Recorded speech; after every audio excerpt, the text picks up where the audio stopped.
ভক্তৰ এইসমূহ কামত অসন্তুষ্ট হয় মহাদেৱ।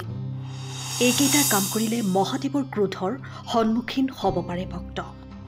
শিৱভক্তসমূহে এইসমূহ কামৰ পৰা আঁতৰত থাকিব লাগে।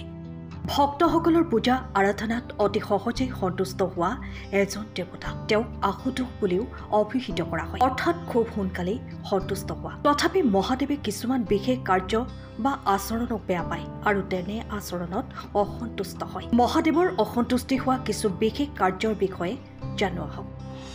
অহংকাৰ বা গৰ্ব। মহাদেৱে অহংকাৰীক অতি বেয়া পায়। তেওঁ সদায় নম্ৰতা আৰু সৰলতাৰ মূল্য দিয়া এজন দেৱতা। যিকোনো ভক্তৰ অহংকাৰ বা গৰ্ব দেখা পালে তেওঁ অসন্তুষ্ট হয়। শিৱৰ মতে অহংকাৰত জীৱনে ধ্বংসৰ মুখ দেখা পায়। মিছা কথা কোৱা। মিছা কথা কোৱা বা প্ৰতাৰণা কৰাও মহাদেৱৰ অসন্তুষ্টিৰ কাৰণ। সত্য শিৱৰ অন্যতম গুণ। সেয়ে ভক্তই সদায় সত্যপথত চলিবলৈ চেষ্টা কৰিব লাগে। অন্যায় বা পাপ কৰ্ম।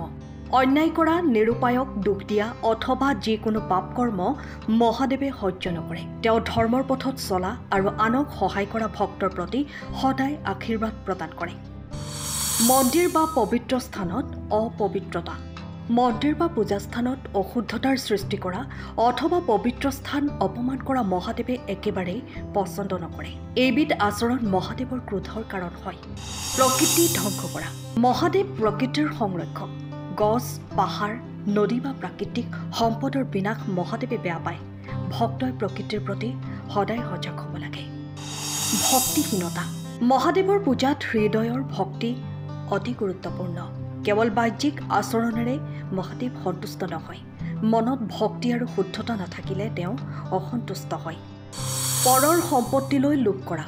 পৰৰ সম্পত্তিৰ ওপৰত লোভ কৰা, অন্যৰ সম্পত্তি দখল কৰা বা পৰৰ অধিকাৰ হৰণ কৰাও মহাদেৱে বেয়া পায়। মহাদেৱ সহজ সৰল ভক্তিৰ প্ৰতি অত্যন্ত প্ৰসন্ন হয়, কিন্তু এই আচৰণসমূহত তেওঁ সদায় অসন্তুষ্ট হয়। সেয়েহে ভক্তই সদায় ধৰ্মপথত চলি নম্ৰ, সত্যবাদী আৰু শুদ্ধ চিত্তে পূজা কৰিবলৈ মনস্থ কৰিব লাগে।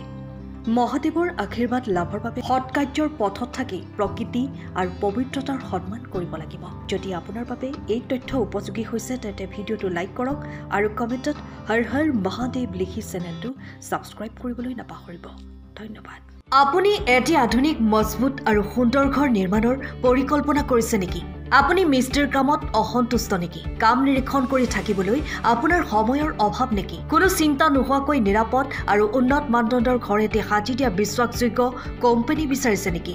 সৃজন কনষ্ট্ৰাকশ্যন হ'ব আপোনাৰ বাবে উত্তম নিৰ্বাচন। আপোনাৰ সপোনৰ ঘৰটো সাজি উলিওৱা আমাৰ দায়িত্ব।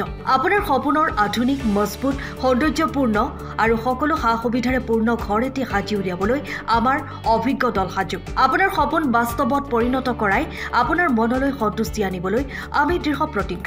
আপোনাক গৃহপ্ৰৱেশ কৰিব পৰালৈকে সকলোবোৰ কাম সামৰি আপোনাক এটি সুন্দৰ ঘৰ সাজি দিয়াৰ দায়িত্ব আমাৰ। আপোনাৰ সপোনৰ ঘৰ নিৰ্মাণৰ প্ৰথম পৰ্যায়ৰ পৰা শেষৰ প্ৰলেপ পৰ্যন্ত সকলো কাম আমাৰ দ্বাৰা সুসম্পন্ন হ'ব।